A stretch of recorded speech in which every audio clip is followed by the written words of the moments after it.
وہ علی جو کتابوں میں ہے، جو نہج البلاغہ میں ملتے ہیں، جو سیرت میں، مغازی میں، ہر جگہ پہ ملتے ہیں، ہمارے لیے رول ماڈل ہیں، ایک کمپریہنسو پیکج ہے آپ کی شخصیت کا، وہ کب ہماری سیاست، معیشت، حکمرانی میں آئے گا؟ بسم اللہ الرحمن الرحیم۔ بہت شکریہ جناب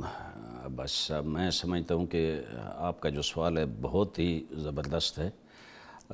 بلکہ اس سے بالاتر سوالات ہیں کہ حضور اکرم کی سیرت کب ہمارے معاشرے میں نافذ ہوگی، کب ہماری حکومتیں ان کی سیرت کے مطابق ہوں گی۔ علی علیہ السلام کا تعارف جو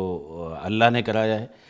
پھر پاک مصطفیٰ صلی اللہ علیہ وآلہ وسلم نے کرایا ہے، پھر اہل بیت اطہار اور صحابہ کے نزدیک جو مقام ہے علی علیہ السلام کا، میں سمجھتا ہوں متفق علیہ شخصیت ہے، جو نقطہ وحدت ہیں پوری امت کے درمیان۔ میں ان کے روز ولادت کا 13 رجب ان کا ولادت ہے، ماہ رجب انہی کے ایام ہیں، میں اس حوالے سے تمام امت مسلم کو مبارکباد دیتا ہوں۔ میں یہ ضرور کہوں گا کہ جیسے علامہ اقبال نے کہا تھا کہ اے گرفتار ابو بکر و علی ہوشیار باش، یہ امت کو پیغام تھا کہ آپ ان کو تقسیم نہ کریں، آپ ان کو نقطہ وحدت بنائیں اور ان کے پیچھے چلیں، تو میں سمجھتا ہوں معاشرہ جو ہے گل گلزار ہو سکتا ہے، محبتیں، اخوتیں، بھائی چارہ، ایک دوسرے کے ساتھ تعاون وہ بن سکتا ہے۔ علی علیہ السلام کی جو سیرت ہے، میں سمجھتا ہوں کہ اگر جیسے آپ نے فرمایا مختلف حوالے سے اگر دیکھا جائے، علی علیہ السلام کا علم دیکھا جائے، علی کی سیاست دیکھی جائے، علی علیہ السلام کا جو نظام عدل ہے وہ دیکھا جائے، اب اتنی خوبصورت وہ چیزیں ہیں، انسان حیران ہوتا ہے ان کے نظام حکومت میں کیا تھا، ان کے علم کا جس وقت اور شجاعت ان کی دیکھی جائے جو آپ نے ایک اشارہ فرمایا، تو اور پھر ان کے جو جنگیں ہیں ان کے بعد جس وقت ان کی بہادری آئی، تو جو حضور اکرم نے جو جملے ارشاد فرمائے، جنگ خندق مثلا کہا برز الایمان کلہ الی الکفر کلہ، کل کے کل کا ایمان، کل کے کل کفر، عمرو بن عبد ود کی طرف جا رہے تھے، اور جب اس کو ضربت لگائی تو فرمایا ضربت علی یوم الخندق افضل من عبادت الثقلین۔ ہم سمجھتے ہیں کہ یہ بہت بڑا اعزاز ہے حضرت علی علیہ السلام کا۔ علم کے حوالے سے آپ نے فرمایا، حضور نے کہا کہ انا مدینۃ العلم و علی بابھا، اس کے ساتھ ایک اور جملہ بھی ہے، انا مدینۃ الحکمت و علی بابھا۔ علم اور حکمت دو چیزیں ہیں جو قرآن مجید میں بھی انبیاء کے جو اہداف ہیں ان کی رسالت کے، کہ یتلو علیہم آیاتی و یزکیہم و یعلمہم الکتاب والحکمہ، علم اور حکمت، تو حضور نے بتا دیا کہ میں علم و حکمت کا شہر ہوں اور علی اس کا دروازہ ہے۔ اور خود کیا خوبصورت فرماتے ہیں کہ رضینا قسمت الجبار فینا لنا علم وللأعداء مالو، میں اللہ کی تقسیم پہ راضی ہوں، اللہ نے ہمارے حصے میں علم رکھا ہے اور ہمارے دشمن کے حصے میں مال و دولت یا جہالت رکھ دی ہے۔ اور پھر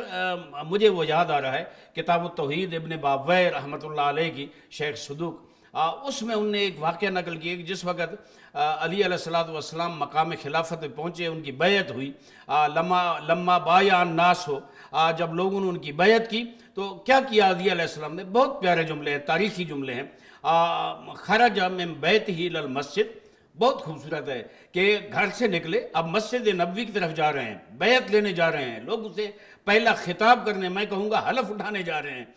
تو خرج من بیتہ الی المسجد متعمما بامامۃ رسول اللہ، لابسا بردۃ رسول اللہ، متقلدا سیف رسول اللہ، متنعلا نعل رسول اللہ، سر پہ اپنا امامہ اتارا، پیغمبر گرامی اسلام کا امامہ جو گھر میں تھا وہ رکھا، یہ ابا جس کو کالی کملی بھی ہم لوگ کہتے ہیں، یہ اتاری، حضور کی کملی اپنے شانہ اقدس پہ رکھی، تلوار ذوالفقار گھر میں رکھی، اور پیغمبر اسلام کی تلوار کندھے پہ حمائل کی، اور پھر کیا خوبصورت ہے کہ اپنی نالین مبارک اتاری، حضور کی نالین مبارک اپنے پاؤں میں رکھی اور چلے مسجد کی طرف۔ یہاں میں ایک جملے ان کے خطبے کے، جس وقت وہاں پہنچے، جالسن متمکن علی المنبر، ممبر کے اوپر بیٹھے، اور ان کا طویل خطبہ ہے، اس خطبے میں علم کے حوالے سے میں عرض کروں گا کہ انہوں نے فرمایا ایھا الناس سلونی قبل ان تفقدونی، اے لوگوں مجھ سے پوچھو قبل اس کے کہ علی چلا جائے، میں شرق و غرب کا علم رکھتا ہوں، میں اولین و آخرین کا علم رکھتا ہوں۔ اور پھر فرماتے ہیں ھذا صفت رسول اللہ، اپنے سینے پہ ہاتھ رکھ کے کہتے ہیں یہاں علم کا خزانہ ہے جو رسول نے عطا فرمایا۔ مختصراً یہ جاننا چاہوں گا، چونکہ ہم نے پہلے حصے میں بڑی مفصل گفتگو کی، اب تھوڑا کمپریہنسو ذرا ہم اس کو جامع کر لیں۔ سیدنا علی کرم اللہ وجہ الکریم کے بارے میں آپ صلی اللہ علیہ وسلم کا یہ فرمان کہ مومن محبت کرے گا، بغض صرف منافق رکھے گا، تو یہ مومن اور منافق کی جو پہچان آپ صلی اللہ علیہ وسلم نے دے دی، آئیڈینٹیفیکیشن، یہ سیدنا علی کرم اللہ وجہ الکریم کی ذات گرامی، آپ کا ہی انتخاب کیوں؟